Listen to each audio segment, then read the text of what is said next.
we are affording you this little talk, hoping that we could form a family to again bring back those substances, that we could begin to behave the way they behave, because today, every minute there's a serial killer. But we never associate it to malnutrition. The brain breaks down. Don't you know that when an individual is relaxed, the last thing he wants to think of is injuring another. But to be relaxed, to enjoy what is tranquility, you better eat the right food. So yes, Dr. Sebi showing that the dots connect with insanity and health. Dr. Sebi, does the body need protein? Because that's another thing that we hear. You know, you got to eat meat because of protein. You got to eat this, you know. And then the vegetarians say you don't need to eat meat. You could eat a broccoli because that has a lot of protein. Well, if I feel the way I feel today after 60 days of not eating, without the vegetarian food or the protein, I think something is wrong. Because the way I feel today, I wish I had felt 40 years ago. But as for protein, a word that exists. Protein! What is protein?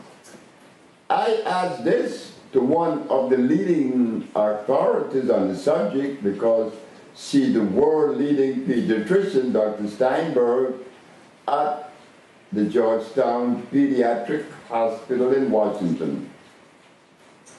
Dr. Steinberg told me that I didn't give a kilo of protein in 90 days. Well, I agree. I don't even know what is protein, because I don't know. I heard it mentioned. It is in this, and it is in that, and it is in the other. I don't know that. One thing I do know, that if protein exists, it better be electrical if it is complementary. If protein is something that complements the human body, it has to assimilate. For it to assimilate, it has to have a definite amount of electrons per atom.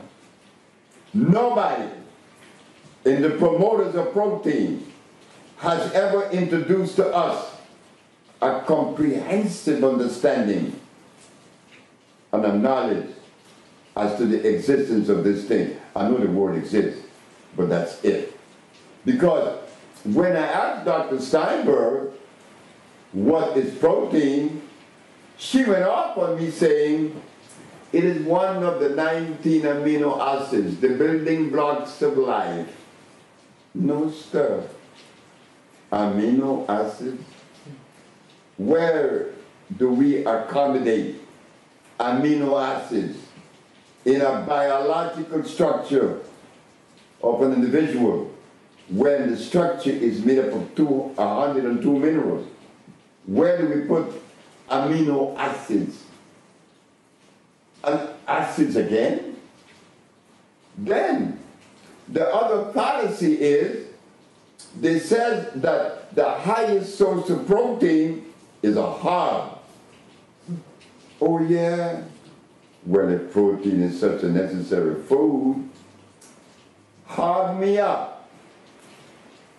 But we know that if you live on a diet of nothing but hog, which should be good because they represent protein, I should be very healthy.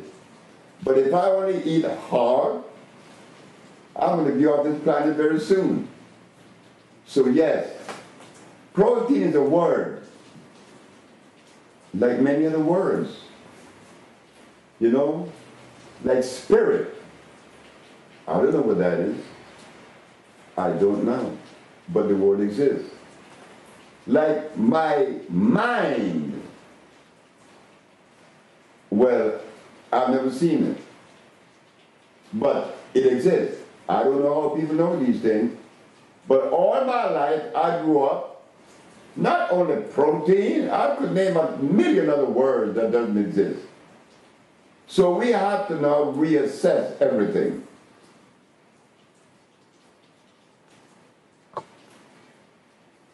There's one thing I've realized while I've been here 2 weeks, Dr. Sebi, is that how much the food has controlled my life. You know, it's I wake up sometimes in these last 2 weeks and thought, well, I wonder what we're going to eat today. You know, what you were saying before, it's a psychological thing. It's a strong psychological thing. Oh, it's deep. It's deep. It's like the Pavlovian dog. You know, this man and the institution of conditioning reflexes. They call him Ivan Petrovich Pavlov, the Russian. He showed that you could interfere with the hypothalamus in the brain. He took a dog and gave him milk with glucose, sugar. And when that dog didn't get that milk, that dog salivated himself to death. So tell me about conditioning reflexes. I was a little boy to get here, right? I didn't jump from my mother's birth to this. I had to go through the stages. And I remember how I used to cry if my grandma didn't have anything to eat. What do you mean? I have not eaten all these plates of food. With how many I said? 90, 180. And I'm not hungry. Because what kept me alive was keeping me alive when my grandma was feeding me these cow foot soup, rice and beans. She was poisoning me, but she didn't know. And I couldn't blame her. But what was keeping me alive was the oxygen that I was breathing. Yeah, and every day I could feel it getting further and further into my lungs since I have meetings in 2 months. So you see, protein, I don't know how protein fit in the human body. I know about minerals. You see, we have to look again.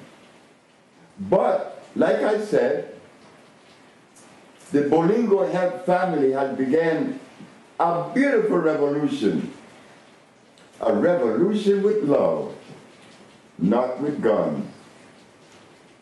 It is changing the MO, the way we eat. Because we want to be pleasant. We want to love ourselves. Of course, I want to love me. And in order for me to love you, I better begin at home. So, I hear black people in America saying, I love white people. That's not necessarily true.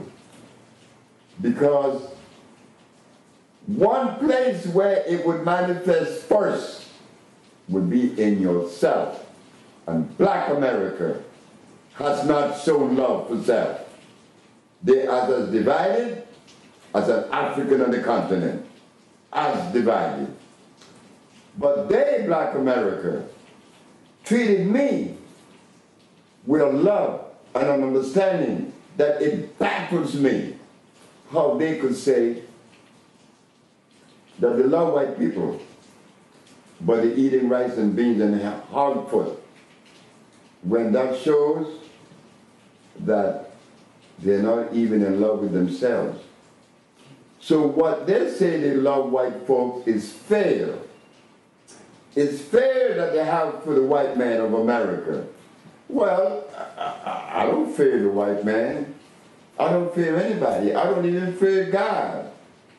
I don't have to fear God. Like some people say, I fear God. Well, I don't. I never have, never will. No scared of reason.